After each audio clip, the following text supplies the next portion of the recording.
नमस्कार मित्रांनो, स्वागत आहे तुमचं पुराण कथा या युट्यूब चॅनेल मध्ये। तर आपण आजच्या व्हिडिओमध्ये पाहणार आहोत की रामनवमी हा उत्सव का साजरा केला जातो।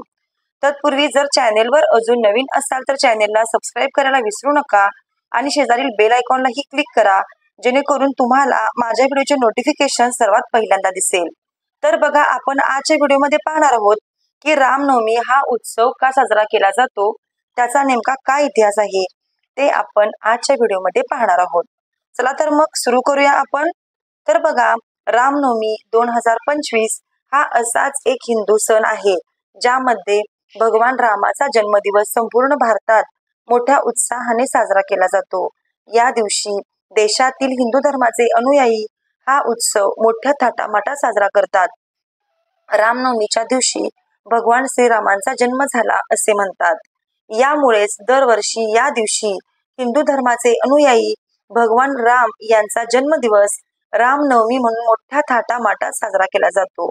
या दिवशी अनेक लोक आपली श्रद्धा व्यक्त करण्यासाठी आणि भगवान रामाचे स्मरण करण्यासाठी भगवान रामासाठी उपवास ठेवतात, मोठ्या उत्साहाने रामनवमीच्या शुभेच्छा देतात।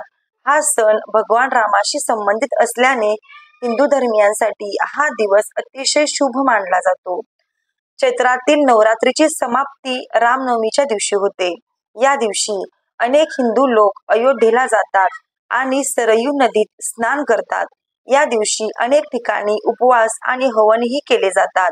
असे मानले जाते की या दिवशी व्रत केल्यास उपासकांच्या सर्व मनोकामना पूर्ण होतात आणि इच्छित परिणाम प्राप्त होतात। या दिवशी अयोध्येत चैत्र राम जत्रेचे आयोजन केले जाते, ज्यामध्ये दरवर्षी मोठी गर्दी पाहायला मिळते।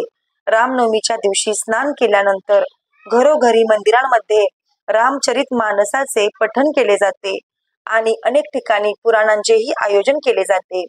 तर आपण रामनवमीचा इतिहास नेमका काय आहे ते पाहूया। महाकाव्यानुसार अयोध्येचा राजा दशरथ याला 3 बायका होत्या आणि तिघीही राजाला अपत्य सुख देऊ शकल्या नाहीत। त्यामुळे राजा खूप चिंतेत होता। महर्षी वशिष्ठांनी राजाला अपत्य प्राप्तीसाठी कामष्टी यज्ञ करण्यास सांगितले। त्यांच्या सांगण्यावरून राजा दशरथाने महर्षी ऋषी शृंगी यांच्याकडून कामष्टी यज्ञ केला। यज्ञ पूर्ण झाल्यावर महर्षींनी राजा दशरथाच्या तिन्ही राण्यांना खीर ग्रहण करायला लावली। याच्या बरोबर 9 महिन्यानंतर ज्येष्ठ राणी कौशल्याने भगवान राम, कैकेयीने भरत आणि सुमित्रा यांनी लक्ष्मण आणि शत्रुघ्न या 2 जुळ्या मुलांना जन्म दिला। भगवान राम हा कृष्णाचा 7वा अवतार होता। पृथ्वीवरून दुष्टांचा नाश करून नवीन धर्माची स्थापना करण्यासाठी भगवान श्रीराम अवतरले होते। तर बघा, रामनवमी का साजरी केली जाते ते आपण पाहूया।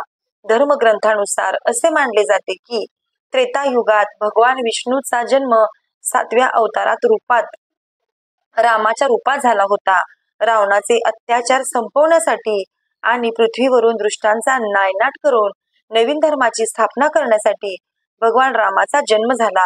म्हणूनच रामनवमी हा सण भगवान रामाची जयंती म्हणून साजरा केला जातो। धर्मग्रंथानुसार असे देखील मानले जाते की भगवान रामाने लंका जिंकण्यासाठी माँ दुर्गेची पूजा केली होती। चैत्र महिन्यातील नवरात्र संपल्यानंतरच रामनवमीचा सण येतो। तर अशा प्रकारे आपण आजच्या व्हिडिओमध्ये पाहिलेला आहे की रामनवमी का साजरी केली जाते। तर बघा, हा व्हिडिओ जर तुम्हाला आवडला असेल तर नक्कीच लाईक करा व्हिडिओला, जास्तीत जास्त लोकांपर्यंत हा व्हिडिओ शेअर करा आणि कमेंट करून सांगा तुम्हाला हा व्हिडिओ कसा वाटला। चला तर मग आपण असंच भेटू आणखीन एका नवीन व्हिडिओ सोबत। तोपर्यंत धन्यवाद।